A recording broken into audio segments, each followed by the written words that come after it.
소원 없는 사람은 없을 것입니다. 많은 분들이 소원을 가지고 있는데, 그런데 그 가운데서 특별히 우리 믿음의 사람들이 갖고 있는 소원 중에 하나는 하나님 저에게 좋은 믿음을 주시옵소서, 또 저에게 큰 믿음을 주시옵소서 라고 이렇게 마음의 소원을 갖고 기도하는 분들이 많이 있음을 볼 수 있습니다. 우리 한번 다 같이 따라할까요? 주여 큰 믿음 주시옵소서.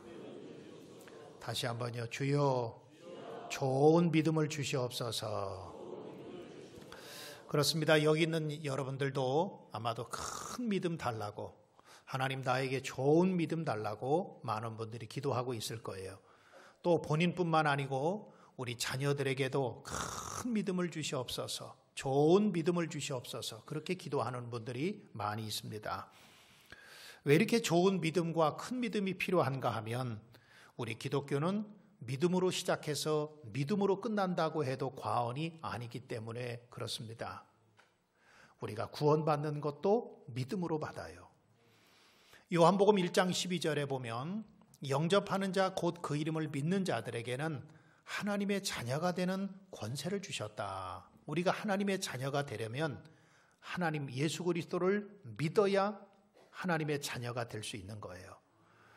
요한복음 3장 16절에도 보면 하나님이 세상을 이처럼 사랑하사 독생자를 주셨으니 이는 저를 믿는 자마다 멸망치 않고 영생을 얻게 하려 하심이라 그랬습니다. 그러므로 우리가 영생을 얻고 구원을 얻으려고 그러면 하나님의 아들 예수 그리스도를, 독생자 예수 그리스도를 믿어야 구원을 얻고 영생을 얻을 수 있는 거예요. 이렇게 기독교는 믿음으로 구원을 얻습니다. 그뿐만일까요? 기도응답도 믿음으로 받습니다. 성경은 분명히 믿고 구한 것은 이미 받은 줄 믿으라 그렇게 말씀했어요. 기도해도 믿음으로 구하지 않는다고 한다면 그 기도는 절대로 응답될 수 없지만, 믿고 구하는 것은 하나님께서 반드시 주신다고 약속하고 있어요. 그러므로 기도응답도 믿음으로 받습니다. 그것뿐일까요? 믿음으로 죄를 이길 수 있고 또 믿음으로 세상을 이길 수 있습니다. 요한일서 5장 4절에 보면 무릇 하나님께로 난 자마다 세상을 이기느니라. 세상을 이기는 승리는 이것이니 우리의 믿음이다 그랬습니다. 그러니까 이 세상을 이길 수 있는 것도 믿음이고, 또 우리에게 다가오고 있는 여러 가지 유혹들도 믿음으로 이길 수 있고, 고난도 어려움도 믿음으로 이길 수가 있는 겁니다. 또 히브리서 11장 6절에 보면 믿음으로 하나님을 기쁘시게 한다 그랬어요. 언제 하나님께서 기뻐하시는가 하면 믿음이 없이는 하나님을 기쁘시게 할 수 없다고 그랬습니다. 오늘 이 아침에 여러분들이 3부 예배 나와서 예배하면서도 여러분들이 믿음으로 예배하고 믿음으로 찬송하고 믿음으로 하나님 앞에 드리고 또 믿음으로 여러분들이 하나님 앞에 말씀을 들으면 여러분들이 하나님께서 그것을 크게 기뻐하실 줄 믿으시기를 바랍니다. 믿음은 불가능한 것을 가능하게 만들기도 하지요.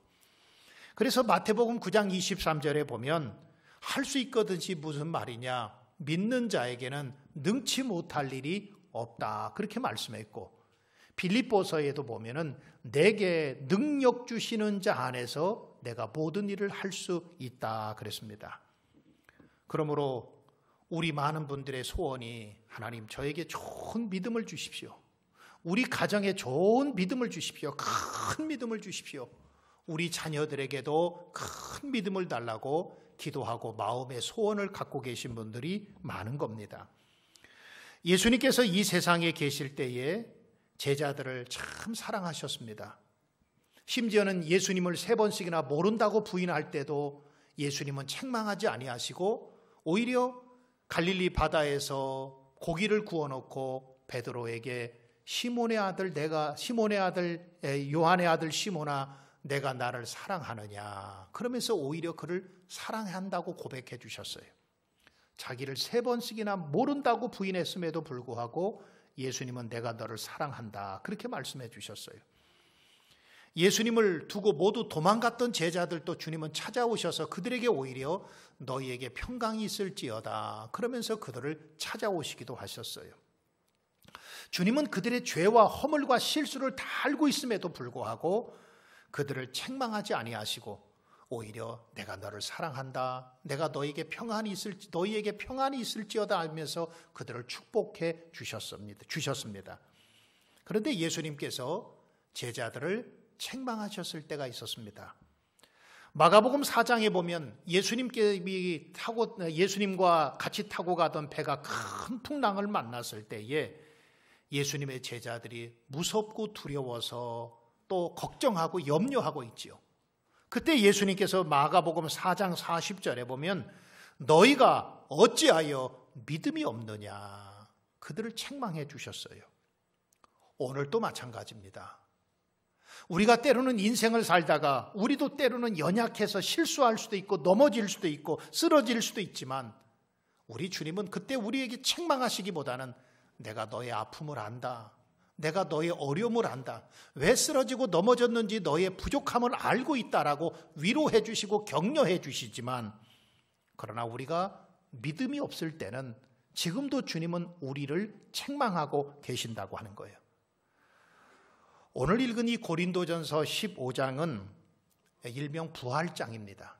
부활에 대한 말씀이 처음부터 끝까지 나와요. 예수님의 부활이 없다고 한다면 우리의 믿음도 헛것이고 예수님의 부활이 없다고 한다면 우리가 전파하는 것도 헛것이고 다 거짓이라고 말하면서 고린도전서 15장의 마지막은 십자가의 고난 뒤에는 부활의 영광이 있는 것처럼 십자가의 고난 뒤에는 부활의 영광이 있는 것처럼 주님을 위해서 수고하고 애쓰는 사람들에게는 수고의 대가가 있다고 하는 거예요. 주님을 위해서 어떤 일을 수고하든지 그것이 헛되지 않다고 하는 것입니다. 오늘 본문의 말씀을 한번 다 같이 읽어볼까요? 자, 우리 스크린 띄워주시고요. 여러분 내게 주는 말씀인 줄 알고 우리 같이 한번 읽어보십시다. 58절만 같이 읽어보십시다. 시작. 그러므로 내 사랑하는 형제들아 견실하며 흔들리지 말고 항상 주의 일에 더욱 힘쓰는 자들이 되라. 이는 너희 수고가 주 안에서 헛되지 않은 줄 알미라 그랬습니다. 십자가의 고난 뒤에는 부활의 영광이 있는 것처럼 수고한 사람에게는 수고의 대가가 있다는 거예요. 저는 오늘 이 본문의 말씀을 통해서 여러분과 함께 몇 가지의 은혜를 나누려고 합니다. 가장 먼저는 견고하며 흔들리지 말라 그랬어요. 우리 한번 다 같이 따라할까요? 견고하며 견실하며 흔들리지 말고 그랬어요. 어떤 상황 속에서도 흔들리지 말라는 것입니다. 세상이 우리를 흔드는 것은 크게 두 가지가 있습니다. 하나는 외부적으로 흔드는 것이 있고 내적으로 흔드는 것이 있어요. 외부적으로 흔드는 것은 박해나 아니면은 핍박이나 비난 같은 것들이 우리를 흔들고 또 한 가지는 내적으로 우리 마음속에 두려움과 근심과 염려와 걱정이 우리를 흔들기도 하죠. 어떤 분은 밖에서부터 비난을 당하면 흔들리기도 하고 밖에서부터 박해를 받아서 흔들리기도 하고 밖에 여러 가지 어려움 때문에 흔들리는 사람도 있지만 그러나 내 마음속에 근심과 걱정, 염려와 두려움 이것이 가득해서 우리의 신앙이 흔들리는 사람들도 있다고 하는 것입니다. 사단은 우리의 신앙이 굳게 서 있는 것을 좋아하지 않습니다. 그래서 자꾸 우리를 흔들어요. 그래서 우리의 신앙이 자꾸 흔들리게 만들어요. 한마디로 말씀드리면 시험 들게 만드는 거죠. 어떤 때는 질병을 통해서 나를 시험 들게 만들기도 하고 어떤 때는 내 안에 섭섭한 마음이 생기게 만들기도 해요. 별것도 아닌데 왠지 내 마음속에 섭섭한 마음으로 내 신앙을 흔들기도 합니다. 어떤 때는 물질로 나를 흔들어요. 물질을 가지고 시험 들게 만들기도 하고 성도 간에 서로 분쟁과 다툼과 그런 것들로 우리를 시험에 들기도 하고 우리를 흔들기도 하지요. 비난과 조롱으로 우리를 흔들기도 합니다. 두려움과 염려와 근심으로 우리를 흔들기도 합니다. 특별히 사탄은 믿는 사람들끼리 서로 부딪히고 상처받게 함으로 인해서 흔들어요. 신앙생활하면서 보면은 이 사람도 상처받았다고 그러고 저 사람도 상처받았다고 그러고 다 상처받았다고 그래요. 왜요? 상처 준 사람은 없습니다. 다 상처받았다고 그래요. 그러면서 사탄은 우리로 하여금 상처받게 만들어요. 그래서 우리를 자꾸 흔드는 것입니다. 사단은 교회가 평안히 서가고 든든히 서가는 것을 그냥 보지 않고 교회를 자꾸 흔들기 시작하는 것입니다. 우리가 세상을 살아가기 때문에 흔들리지 않을 수는 없지만, 그러나 만약에 그 나무가 뿌리까지 흔들린다면 그 나무는 죽게 되지요. 우리가 이 세상을 살아가기 때문에 바람이 안 불 수가 없습니다. 어떤 때는 바람이 많이 불 때는 내 나무라고 하는 가지가, 내 신앙이 많이 흔들릴 때도 있고 적게 흔들릴 때도 있지만, 그러나 만약에 뿌리까지 흔들리면 그 나무는 말라 죽게 되는 것처럼 우리의 신앙도 마찬가지입니다. 때로는 여러 가지 환경과 어려움 때문에 흔들릴 수도 있습니다. 사람의 비난 때문에 흔들릴 수도 있습니다. 아니면 분쟁과 다툼 때문에, 서로의 갈등 때문에 흔들릴 수도 있지만, 그러나 우리의 신앙의 뿌리까지 흔들린다고 한다면 안 된다고 하는 거예요. 구약시대에 가장 어떤 상황 속에서도 견실하며 흔들리지 않았던 신앙의 표본적인 사람 한 사람을 여러분들에게 말씀드리려고 하는데요. 바로 다니엘이라고 하는 사람이에요. 다니엘이에요. 우리가 다니엘서에 보면은 다니엘은 어려서 바벨론의 포로로 잡혀가게 됩니다.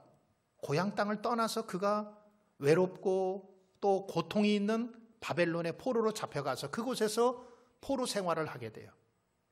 그런데 그가 그 가운데서도 그의 믿음이 흔들림이 없어요. 그의 삶의 위기가 찾아와도 그가 흔들림이 없습니다. 좋은 음식 앞에서도 그가 흔들리지 않아요. 좋은 음식을 먹어라. 이 음식은 그 대신 그 당시에 우상에게 경배하고 우상에게 드렸던 이 음식을 먹으라고. 그런데 그 가운데서도 이 다니엘은 흔들림이 없습니다. 그뿐만인가요? 풀무불에 집어넣는다고 해도 그가 흔들리지 않아요.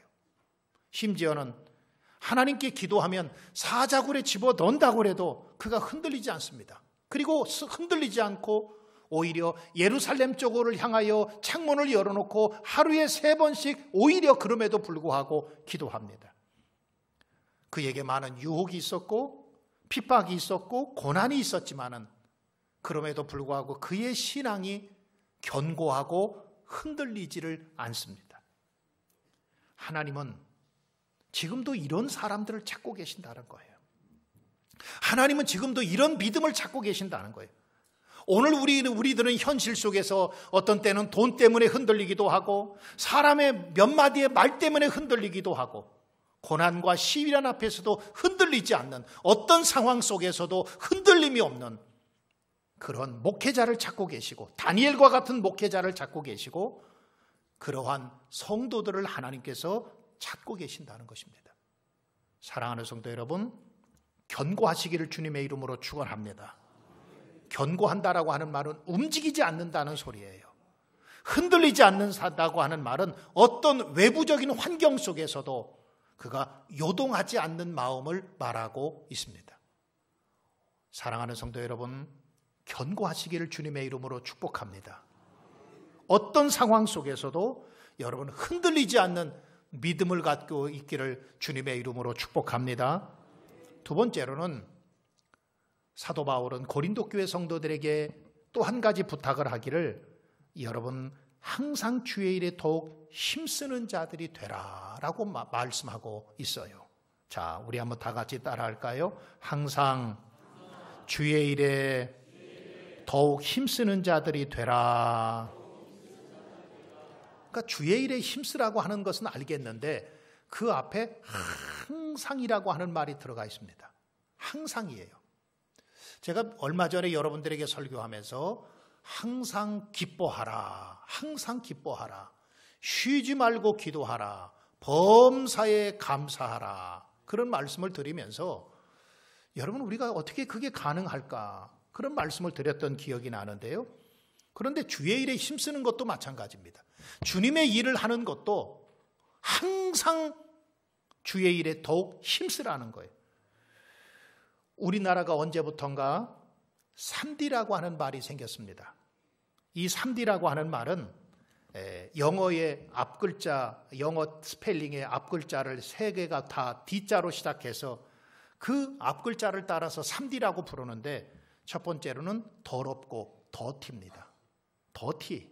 두 번째로는 힘들고 difficult입니다. 세 번째로는 위험하고 dangerous입니다. 사람들이 편한 것만 좋아하는 시대가 되어버리고 말았어요. 사람들이 힘들고 어렵고 위험한 것은 안 하려고 그래요. 아무리 돈을 많이 줘도 안 하려고 그래요. 그런 현상들이 점점 젊은이들 사회에 갈수록 점점 크게 심해지고 있습니다. 교육계도 마찬가지고 의료계도 마찬가지고 건축하는 사람들도 마찬가지. 아무리 돈을 많이 줘도 더러운 일 안 하겠다는 거예요. 힘든 일 안 하겠다는 거예요. 위험한 일 안 하겠다는 거예요. 그런데 놀라운 사실은 이런 3D 현상이 교회 안에도 생기게 되었습니다. 교회 안에서 봉사하는 모든 일은 저는 3D라고 생각합니다. 여러분, 교회 안에서 다 3D예요. 오늘 호산나 찬양대가 찬양하는 우리 찬양대원들도 3D의 일종이고요. 힘들지요. 어렵지요. 쉽지 않은 일입니다. 또 교사들도 마찬가지입니다. 교사들도 이른 아침부터 나와서 아이들 가르치기 위해서 이른 아침부터 수고해요. 역시 마찬가지로 3D예요. 구역장, 구역강사도 마찬가지고 교구장도 마찬가지입니다. 오늘 또 식당에 내려가면 식당 봉사하시는 분들이 있어요. 오늘 또 교구장들이 식당 봉사를 하며 준비하고 있습니다. 역시 마찬가지로 저는 3D라고 생각해요. 그런데 여러분, 이런 3D 현상들이 교회 안에도 들어오면서부터 어렵고 힘든 일은 어떻게든지 빠져나가려고 그래요. 편하고 쉬운 일은 내가 하고, 어렵고 힘든 일은 목사님 다른 사람 좀 시켜주십시오. 다른 사람이 했으면 좋겠습니다. 쉽고 편안한 일, 얼굴 드러나는 일, 칭찬받는 일, 박수 받는 일은 서로가 하려고 합니다. 그런데 조금 어렵고 힘든 일, 십자가를 져야 되는 일, 피곤한 일, 더러운 일, 이런 일들은 남이 했으면 좋겠다는 생각이 오늘날 우리 교회 안에도 팽배하다고 하는 거예요. 그런데 성경은 뭐라고 말씀할까요? 예수님께서는 우리에게 이렇게 말씀하십니다. 너희가 넓은 문으로 들어가지 말고 좁은 문으로 들어가라. 그렇게 말씀하셨어요. 많은 사람들이 넓은 문으로 간다고 할지라도 너는 좁은 길로 가라고 말씀하고 있고, 마가복음 8장 34절에서 아무든지 나를 따라오려거든 자기를 부인하고 자기 십자가를 지고 나를 쫓으라고 그랬습니다. 마가복음 10장 44절에서 예수님은 이렇게 말씀하십니다. 너희 중에 으뜸이 되고자 하는 자는 모든 사람의 종이 되어야 하리라. 인자가 온 것은 섬김을 받으려 함이 아니라 도리어 섬기려 하고 자기 목숨을 많은 사람들의 대속물로 주려 함이니라 그랬습니다. 로마서 12장 11절에도 보면 부지런하여 게으르지 말고 열심을 품고 주를 섬기라고 그랬습니다. 항상 주의 일에 더욱 힘쓰는 자들이 되라. 항상 주의 일에 더욱 힘쓰는 자들이 되라. 이 항상 주의 일에 더욱 힘쓰는 자들이 되라고 하는 이 말씀을 세번역 성경을 보면 항상 주의 일을 더욱 많이 하십시오. 항상 주의 일을 더욱 많이 하십시오. 우리가 신앙생활이라고 하는 것은 내가 힘들고 어려워도 주님의 일을 더 많이 해야 하려고 하는 마음을 갖는 거예요. 좀 쉬고 싶을 때도 있고 좀 피곤할 때도 있죠. 힘이 들고 어려워서 포기하고 싶을 때도 있습니다. 그러나 오늘 성경은 그런 마음이 든다고 할지라도 항상 주의 일에 더욱 힘쓰는 자들이 되라고 우리에게 말씀하고 있어요. 사랑하는 성도 여러분, 여러분들이 지금 주님 앞에서 어떤 일을 하고 있습니까? 어떤 분은 구역장을 맡아서, 교구장을 맡아서, 구역 강사를 맡아서, 또 새벽마다 차량 운행으로 섬기는 분들도 있어요. 성가대로, 식당 봉사로, 교사로. 교회라고 하는 것은 그런 분들의 헌신과 섬김이 있기 때문에 교회가 세워지는 것입니다. 여러분들이 그런 일을 지금까지 하고 있었다고 한다면 여러분 현재 그 일을 힘쓰고 있었다고 한다면 여러분 멈추지 마시고 계속해서 힘쓸 수 있는 여러분 되기를 주의 이름으로 축복합니다. 그런데 내가 그동안에 힘쓰지 않고 열심히 하지 않고 최선을 다하지 않았다고 한다면 분발해서 내게 주어진 사명에, 내게 주어진 일에 최선을 다해서 힘쓰고 항상 힘쓸 수 있는 여러분들 되기를 우리 주님의 이름으로 축원합니다. 왜 이렇게 항상 힘쓰라고 그랬어요? 힘써야 되는 이유가 있습니다. 그것은 우리가 그렇게 주님을 위해서, 주님의 일을 위해서 힘쓰고 노력하면 그 수고가 헛되지 않기 때문에 그렇습니다. 어떤 사람은 자기 직장 생활에는 최선의 노력을 다하고 돈 버는 일에는 열심을 다하는지 모르지만 그러나 교회 일은 대충대충 하고 별로 열매가 없는 사람들이 있어요. 그런데 주님은 주의 일에 항상 힘쓰는 자들이 되라. 이는 너희 수고가 주 안에서 헛되지 않다고 그랬습니다. 주님께서 상급을 주신다는 거예요. 이 상급을 바라보고 흔들리지 말고 견고하며 견실하며 흔들리지 말고 주의 일을 더욱 힘쓰는 자들이 되라고 하는 거예요. 때로는 비난이 있고 때로는 조롱이 있고 핍박과 멸시가 있고 어려운 환경이 우리 가운데 찾아온다고 할지라도 그거에 흔들리지 말고 수고의 대가가 있음을 믿고 주의 맡긴 일에 최선을 다하고 힘쓰는 자들이 되라고 하는 것입니다. 우리가 주님을 위해서 수고하는 것은 절대로 헛되지 않습니다. 저는 어려서부터 부모님에게 그런 교육을 배웠어요. 세상에 공짜는 없다. 여러분 이해가 가십니까? 동의하십니까? 세상에 공짜는 없어요. 하나님 앞에서도 그래요. 하나님 앞에서 무엇을 심든지 하나님은 그대로 거두게 하시는 하나님이세요. 그러니까 하나님 앞에서도 공짜가 없어요. 내 몸을 하나님 앞에 드리고 시간을 드리고 물질을 드리고 또 내 달란트를 드리고 내 에너지를 들여서 하나님을 위해서 봉사하고 섬기면 하나님 앞에서 공짜가 없다는 거예요. 하나님은 행한 대로 갚으시는 하나님이시기 때문에 그렇습니다. 시편 62편 12절에서도 다윗도 이렇게 고백합니다. 주여 인자함은 주께 속하오니 주께서 각 사람이 행한 대로 갚으심이니이다. 그랬습니다.